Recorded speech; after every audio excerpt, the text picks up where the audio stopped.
Well, we know there is a severe chip shortage that has been affecting companies around the globe, and in particular here in the United States. The Commerce Department out with a survey that puts a little bit more data around that. There are only 5 days right now of inventory of key chips versus 40 days back in 2019. Let's talk a little bit about how the U.S. government is trying to address that. U.S. Commerce Secretary Gina Raimondo is with us right now. Secretary Raimondo, thank you so much for being with us.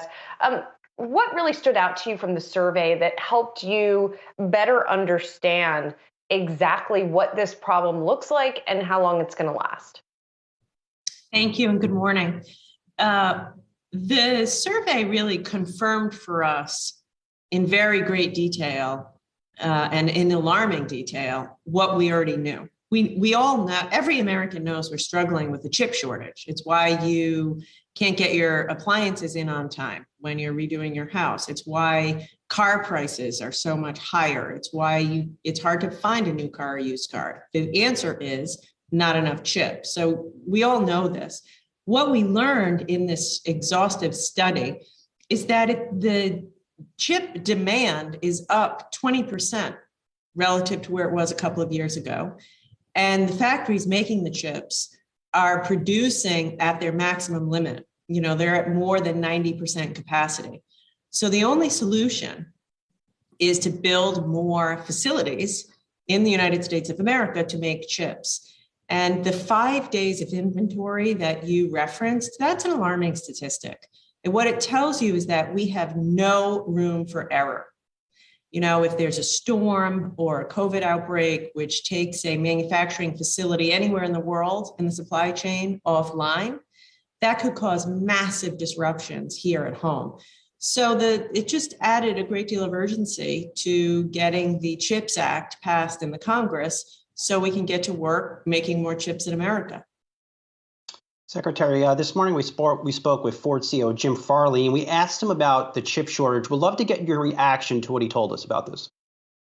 We have the chip crisis going on at the same time, probably the biggest supply shock I've seen in my career.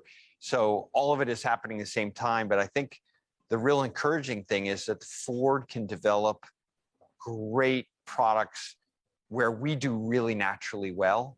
And we're being handsomely rewarded for focusing on our strengths. Secretary, so what is the message to CEOs like Farley? Should they be hoarding the chips they could find? Should they be cutting back production? How could they navigate the situation? Yes. So first of all, the word I heard was crisis. And I don't think that's an exaggeration. It is a crisis. Chips are unique in their importance. You know, there are chips in everything you use, phones, cars, you know, medical equipment. So it's a unique product, and the shortage is a crisis. Secondly, we need to make more chips in America. You know, I think they should not be hoarding. There's no purpose in hoarding. That just distorts the market further and creates even more disruption. I will give credit to GM and Ford. They have actually reached out to semiconductor companies. In the case of Ford, they did a partnership with Global Foundries. They're trying to be creative, forging these partnerships with the chip makers. But really, at the end of the day, we need to make more chips. I'll give you a concrete example, and it relates to Jim Farley. The average electric vehicle, which of course is the future, takes 2,000 chips in one car. The average traditional non-electric vehicle is maybe 600 or 700 chips. So the demand is just going to continue to be off the charts. And short-term solutions like hoarding, like stockpiling, they don't get you anywhere. What we need is to make more chips in America. And I know that you've been working very hard on that. Congress has been working on it as well. The Senate passed a bill that had some measures to increase semiconductor production in the U.S. The House working on something similar. What are the chances at this point of passage? I mean, we talk about crisis. We talk about the sort of acuity of the need right now. This is a longer term solution, to your point. Does that mean that there's not going to be enough of urgency and a push to actually get this through? I think there is urgency. I have spoken to dozens of lawmakers this year, in the new year, Republicans and Democrats, House and Senate. There is urgency. There is broad bipartisan agreement and recognition that this is a problem that needs solving and we need action right away. I am hopeful that the House will have this bill on the floor next week when they return, and that they will swiftly move to passage so that we can hash out the differences as between the House and the Senate. There are differences. This is hard work, of course, but the fundamentals of this bill have broad bipartisan support. And you hear it yourself. You hear, retired generals, national security folks saying this must happen.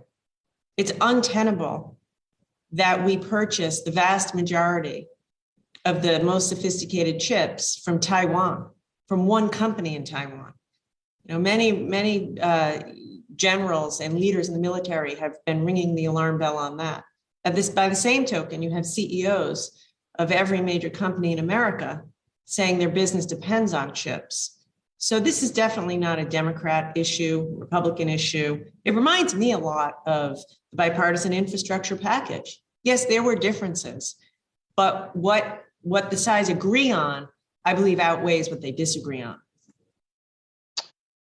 Secretary, how much is the chip supply shortage, from your vantage point, impacting the U.S. labor market? Because when you talk to folks like Farley, his contention is that this is not having a bill like this passed is hurting the creation of new jobs, but also hurting the impact of jobs of the future, especially in the tech space. There's no question that is true. By the way, jobs of today, both Farley and Mary Barra, many auto companies have had to lay off or furlough thousands of workers because they couldn't get their hands on enough chips. I can't even estimate how many cars and trucks right now in the United States of America are, partially assembled and can't be fully assembled because of chips. And so that means workers are put out of work. Not to mention, as you say, the potential job creation. I was in Ohio on Friday. Intel announced a new manufacturing facility for chips in Ohio. That one facility, they estimate, will create over 10,000 jobs. So the job creation element of this package of substantially enhancing manufacturing in America is gigantic. Secretary, as you alluded to, there is bipartisan support for these types of measures, that type of U.S. manufacturing.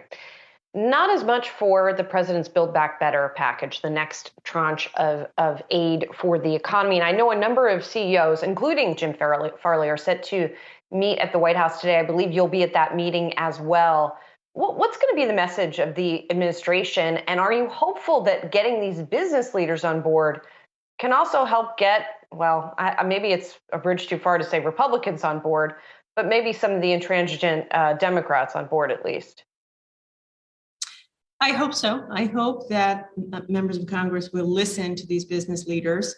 As you just put up on the screen, this is a range of business leaders across industry, software, tech, financial services, industrials, automakers, and they all believe what we know and what the president knows is that the investments which the president is proposing in Build Back Better are good for the economy, will create jobs, will enable people to go back to work, will expand the labor force, and will ultimately enhance American productivity. I give these CEOs a lot of credit. They're coming forward and saying, pass Build Back Better because our businesses need these investments.